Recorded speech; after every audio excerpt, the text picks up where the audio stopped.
Okay, chapa katikati hapa wanthu anandi wanifumba puchomene kai Morton Baghaya Ndingamba uli podcast.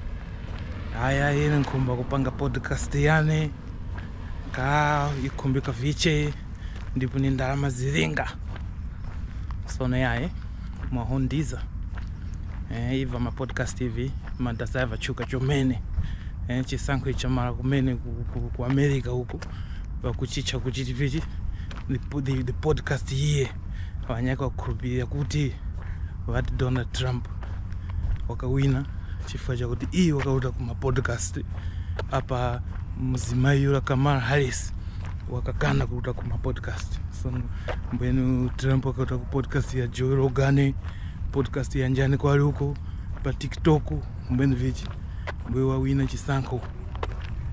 So podcast anthu anande wakuikhumba angawa na podcast yao na yawo mbwenu pa nyumba hapa mbwenu kwali muofesi kwali nyankuchito kweni podcast cha kwamba chomene manye kuti ikumbika fundo dere yimi munga na chakuyoya chakuti muyosana na wanthu panyake ya alekana shaina na mahonda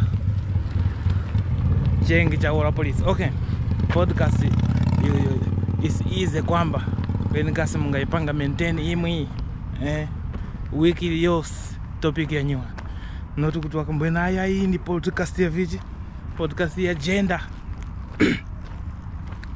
mbwenu makamba matopiki ya gender yose 10 mawika mavideo para mbwenu vichi kanza mara mbwe equipment ila hii kuvunda waka ni munyumba mo aya podcast ya entertainment better kwenisa mmanye kuti kuwalu kuli wanthu anandi ava alikali mu space G imukhumba kunjira imu kuli wa zodi yake njani kwali huko imwe para mafika huko na ka podcast kinaka mutu kuti you are in competition na magayi aliko anaduma hapa kweni kopa yae podcast nchintu chakhumbika kwenisi munga yamba cha number 1 ni yambi ya kuchipa chomene muluti pa Google mukafumbi kuti the best podcast mic the best USB mic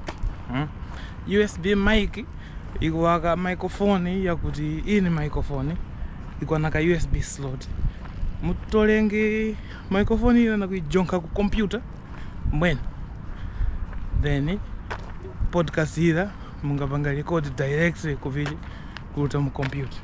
So kwali mukuyuza Adobe Audition kwali mukuyuza Audacity mbwene you mukuyitola directly kufuma ku microphone kuruta ku iti kuti DAW. So anda hapa ma Adobe Premiere ni setup ya cheap ndekuti kuli ma microphone for example microphone ya Audio Technica USB mic ni microphone iwe njomene clean audio ngati kuti ya FM radio mutolenge microphone ila na kuiweka mu vichi mu kuijonka ku computer bemwe amalana na ndekuti chichose chimwe mutikambengi chunjira mu vichi mu microphone. Then you get your smartphone. Okay, that is new. You get your smartphone. Okay, then audio you in your computer and the audio speaking into your phone. So for example Samsung Galaxy, Google Pixel, my phone in here na ma video capabilities ya wimchomeni so you can get Google Pixel Samsung phone imwe nayo kujambura podcastira then para moto pa computer mtu wa audio file ila na kuipanga sync na video in is very easy. So kudandaula yayi na kuti ka kujambula kujambula at the same time, like for example kujambula camera, audio ikunjira, and then video ikunjira. Don't worry about that. After all, podcast my podcast ya nandi ni audio only. You can get podcast here, for example ukunkupulikiza ini ma podcast ngati pa chani Google News, YouTube Music, podomatic.com, and wherever you get your podcast, it's audio only. Kweni kumanya kuti vantu wakumba video podcast kaya is cool. So ni jumbi kufuma pa cheap option ina kuti ni USB mic. Na kupasa an example ya mic ya Audio Technica, iyo ni USB mic. This is very cheap. It's not even 200 yuan. Very cheap in terms of dollars. I think that's just what, $20-$30. Very cheap. Then let's go up in price.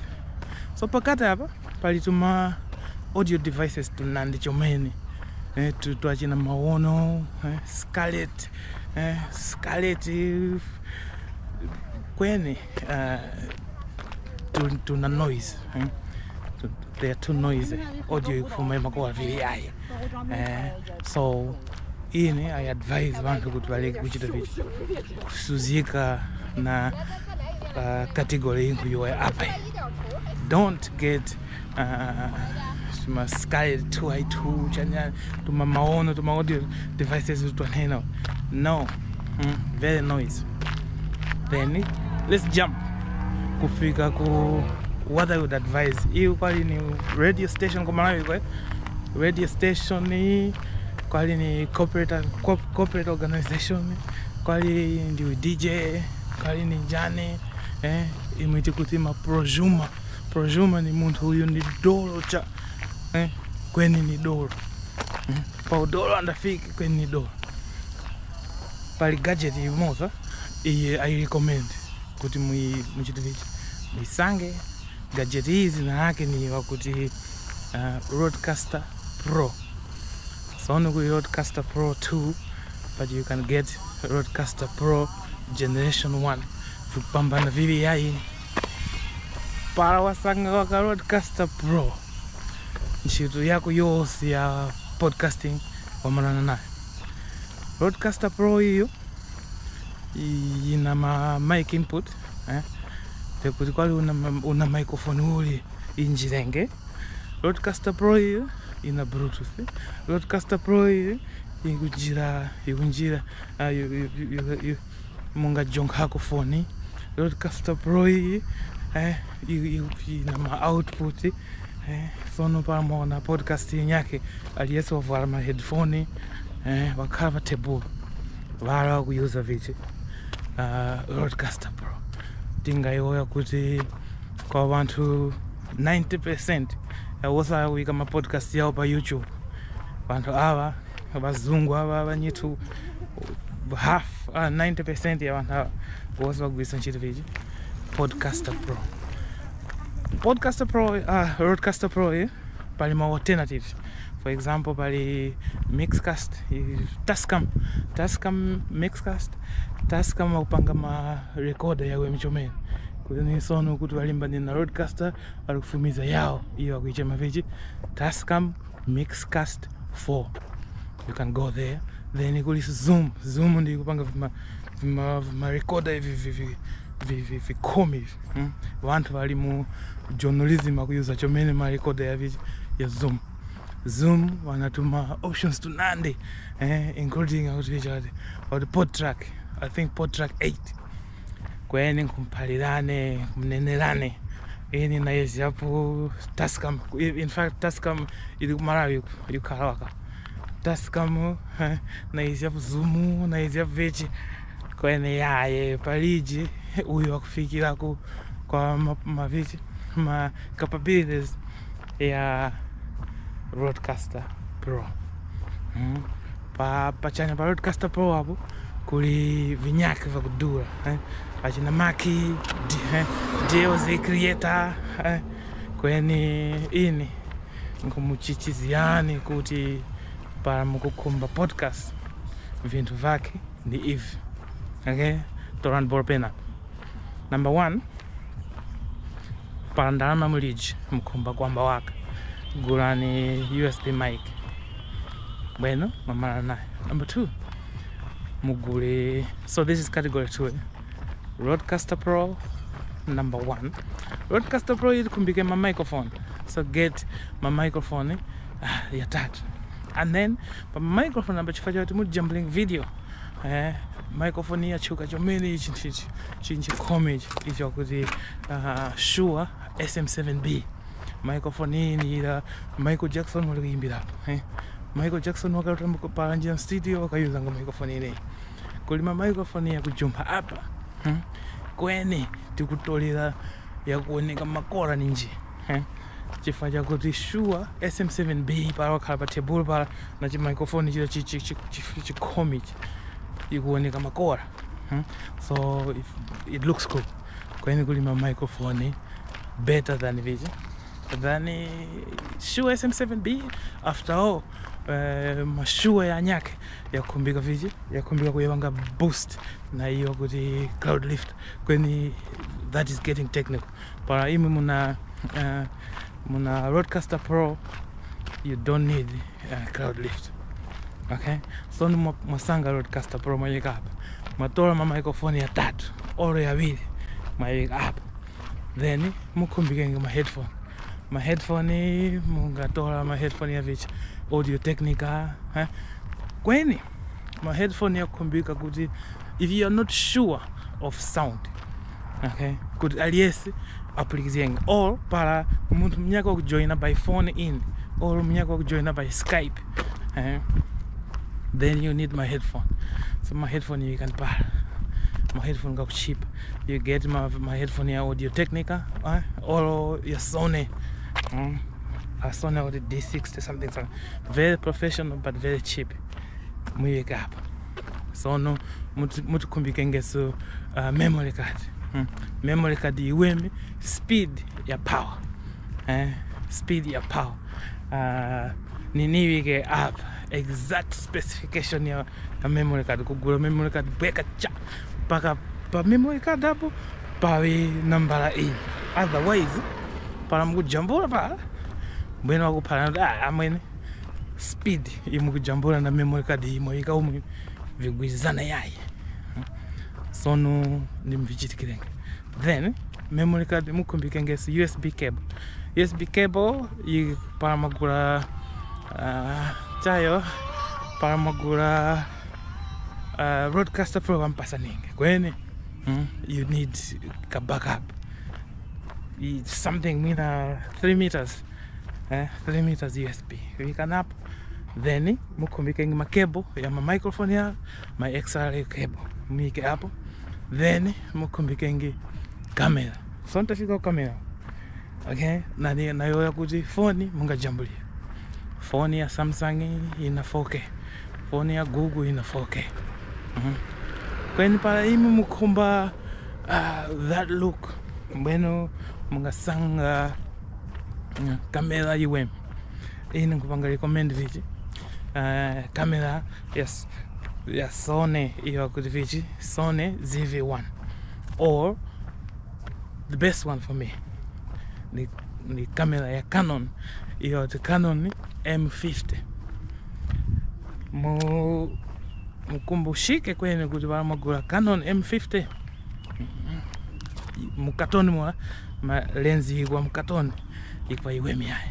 If you want that look mkwena gura lens ya inyake niweke pa hapa lens hii njodura kweni njodura chomeni yae kama kuzeka kali.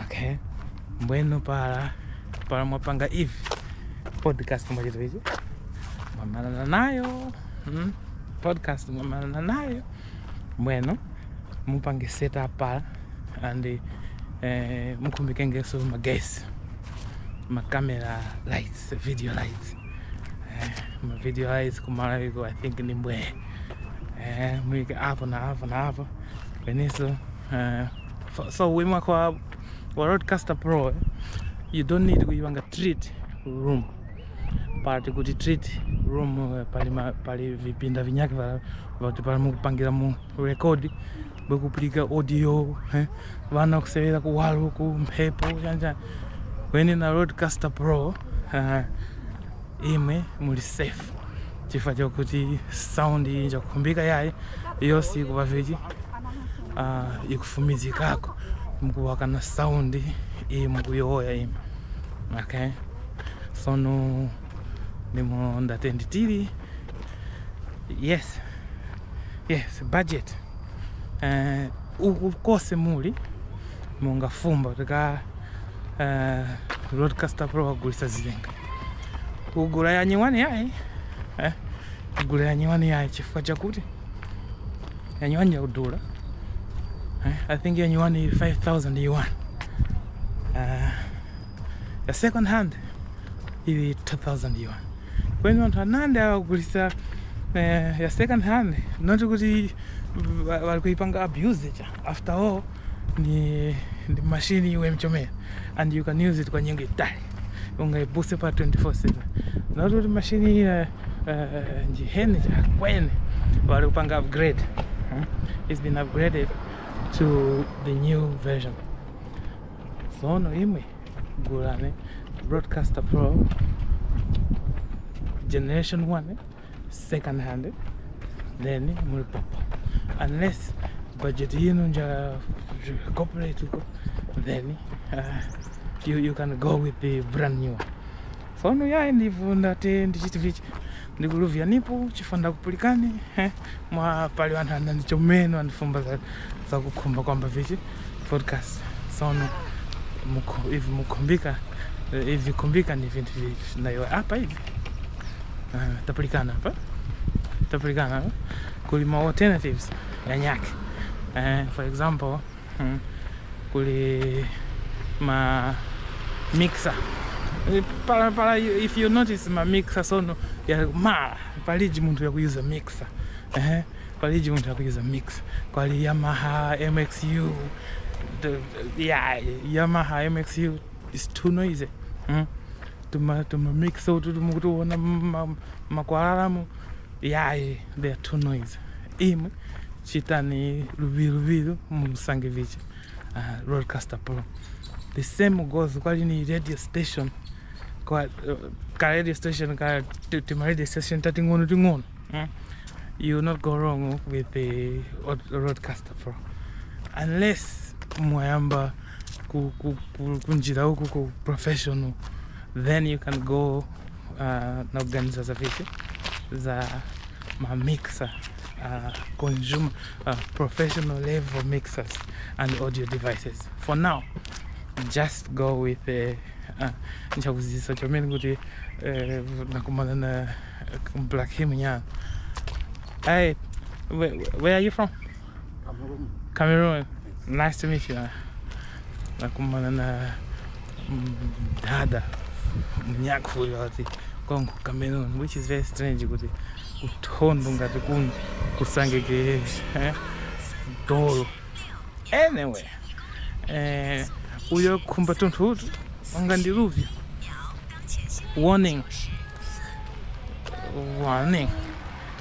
kwa sono exchange rate ya kwacha kuruta ku yuan yafunda chomene umuntu yoya pano ntena 1 yuan kumarayi kusoni 685 pa black market sono para imu mukuona tumalonda utu tuma devices nayo yapa utu pa internet mutu sangenge pato kuchipa kweni mwaluwa kuti nalama paliji nalama zose wagula pa viji pa black market sono shuju ndene lili lakuti black market ndi ya shuja kwali itipanga improve pauli pala panga improve kwacha ikira official rate ya banki ili pa 250 kweni pakupanga budget para mkhumba kuti ndimugulirane. Bear in mind kuti 1 yuan kwa son ili pa 185. In fact ikukwera every 10 days or so. When son apa yangu apa 620 yafika pa 685 and ine gomeza kuti ichedo yayo kufika pa vichi pa 700. So that's where we are. And ndivunda kumbati chiti vichi tikambira neko ya inade. Hi. Okay. Ciao.